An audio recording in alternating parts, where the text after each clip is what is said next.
The movie opens with the portrayal of Ryuzo's life, a former Yakuza member. In his twilight years, Ryuzo lives with his son Ryuhei, his wife, and their grandchild. His lifestyle resembles that of other senior citizens, except for his Yakuza past, which is evident in his toy bamboo sword practice and Yakuza tattoos. Ryuhei is deeply fond of his father, often providing him with money despite complaints from neighbors disturbed by Ryuzo's loud morning practices. The plot takes a turn when Ryuzo, home alone, receives a phone call from a man claiming that Ryuhei lost 5 million yen from the company and must replace it at once or face termination.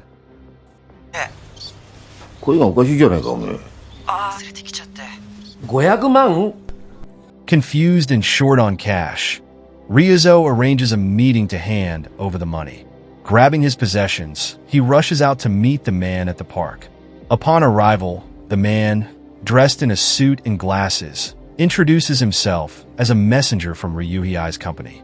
Ryuzo asks him to sit on a park bench, but instead of producing the 5 million yen, he takes out various items from a black plastic bag, including a leather belt and an antique coin collection.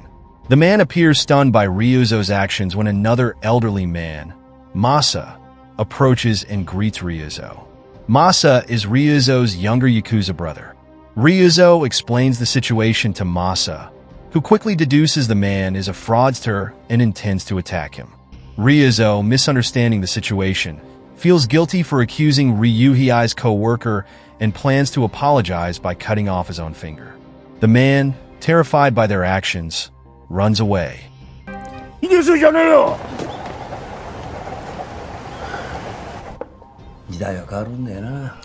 Ryuzo and Masa leave the park and continue their walk, where they encounter another former Yakuza friend, Mokichi, being assaulted by a group of young boys. Ryuzo tries to save Mokichi by intimidating the tattooed youngsters, but instead of being frightened, they laugh and ridicule Ryuzo. Luckily, Murakami, a seasoned police officer and Ryuzo's former nemesis, witnesses the event and steps in. Afterward, Ryuzo, Masa, Mokichi, and Murakami dine together at a restaurant. Murakami, who used to arrest Ryuzo and other Yakuza members in the past, explains that times have changed and the younger generation no longer fears the Yakuza. Murakami disclosed that the unruly gang was part of a new group called Kien Ringo and advised Ryuzo not to get involved with them. However, Ryuzo disregarded Murakami's warning and decided to gather former Yakuza members to establish a new organization. Ryuzo, Masa, and Mokichi continued drinking at Ryuhei's house, and when Ryuhei came home, he was shocked to see his father's old friends reunited. He scolded Ryuzo for reminiscing about their troublesome younger days. Embarrassed, Ryuzo left his son's house with Mokichi to stay at Masa's apartment.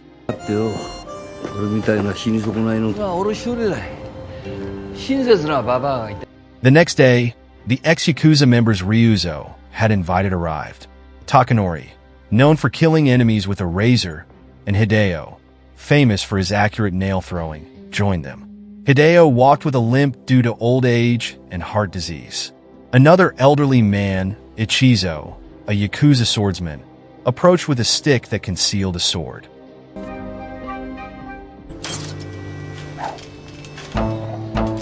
Lastly, Mac, an ex-Yakuza dressed like an 80s rocker with a gun, joined the group. Ryuzo led everyone to a building occupied by the Kien Ringo gang.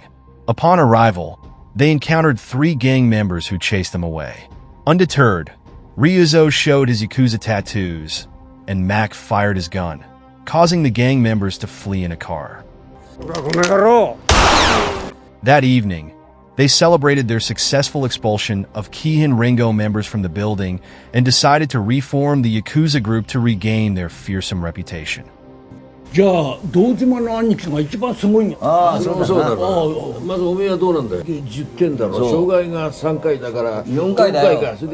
they held a group formation ceremony, appointing Ryuzo as chairman, and moved into Masa's apartment.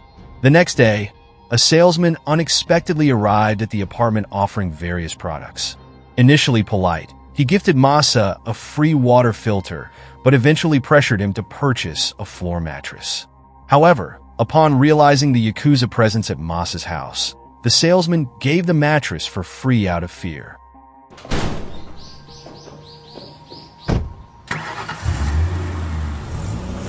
When the salesman returned to the office, his boss Nishi was enraged by the incident.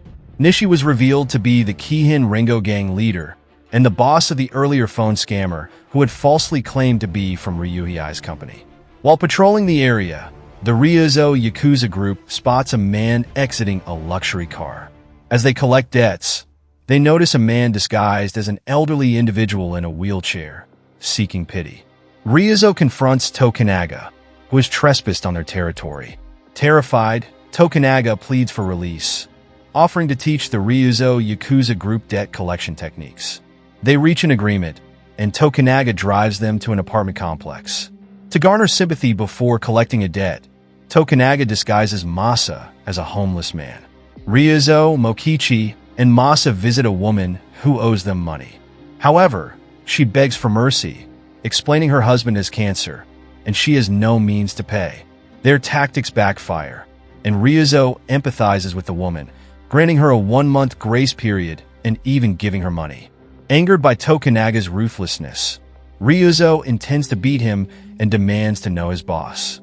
Tokunaga reveals he belongs to the Kihin Rengo gang, causing Ryuzo and friends to head to the gang's headquarters. Nishi, anticipating their arrival, calls the police to chase them away. As Ryuzo and his friends confront Nishi, Murakami arrives with the police and ultimately releases Ryuzo with a warning to stop causing trouble. はい、わかりましたよ、刑事さん。こんなことでしょっぴってらんねえだろ。バカ野郎。1000円しかもらってねえじゃねえか。 Ignoring the warning, Ryuzo and his friends continue patrolling and encounter a crowd of protesters, including Yasu, Ryuzo's friend and ex-Yakuza member. Yasu explains the protest, and Ryuzo agrees to help. Secretly, Ryuzo returns to Ryuhei's house to steal his son's car, adorns it with stickers, and plays the protesters' demands through a loudspeaker. Initially, the office building manager ignores the protesters, but he becomes fearful when he sees the approaching car. He tasks one of his subordinates, Ryuhei, with expelling the protesters. Ryuhei is indeed employed by the company and has no choice but to confront the protesters.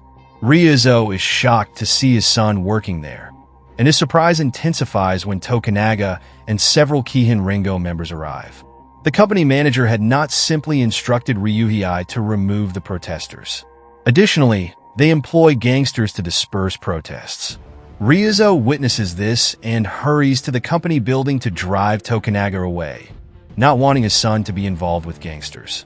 When they meet in the manager's office, Ryuzo assaults Tokunaga and orders him to leave. However, when Tokunaga returns to Kihin Rengo's office and informs Nishi about Ryuzo's interference, he receives another beating. Meanwhile, the Ryuzo Yakuza is about to celebrate their victory by indulging in good times, reminiscent of their youth and glorious days. Growing tired of the Ryuzo Yakuza gang, Nishi plots revenge and summons a Kihin Rengo member who happens to be dating Yuriko, Mokichi's granddaughter. Nishi instructs him to kidnap Yuriko to teach the Yakuza a lesson. Unable to bear the thought of abducting his girlfriend, he confesses Nishi's plans to Mokichi. Infuriated, Mokichi plots to kill Nishi. Disguised as a food delivery man, he arrives at Kihin Rengo's office the next day. Intending to stab Nishi, he hides in the restroom, but mistakenly enters the women's bathroom. Consequently, Nishi's men capture and beat him to death. どうするつもりだよ。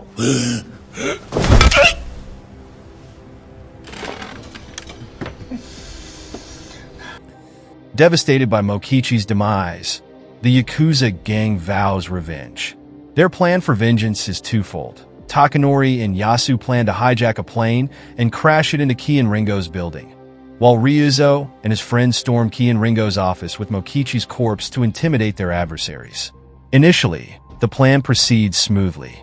Yasu and Takanori successfully abduct a technician to steal the plane. However, when the aircraft inadvertently flies over a U.S. carrier, they are forced to land, Simultaneously, Ryuzo charges into Kihin Rengo's office, but their assault goes awry, with the old man inadvertently attacking Mokichi's corpse.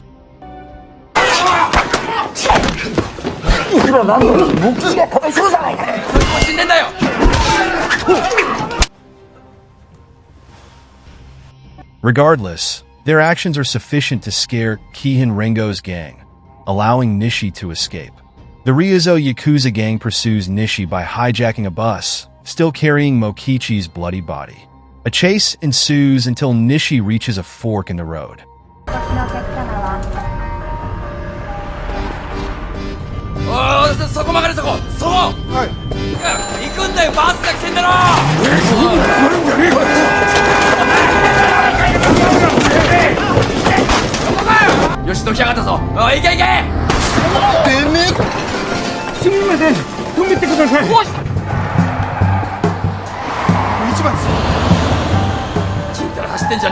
Forced to abandon his car following a collision, he attempts to apologize, but Ryuzo and his friends continue to beat him. At that moment, the police, led by Murakami, arrive and break up the fight. Murakami arrests Nishi for Mokichi's murder, despite having also led Ryuzo and his group to hijack the bus and create chaos on the road. The film Ryuzo and the Seven Henchmen concludes with Ryuzo's arrest, although he feels relieved that their quest for vengeance has ended.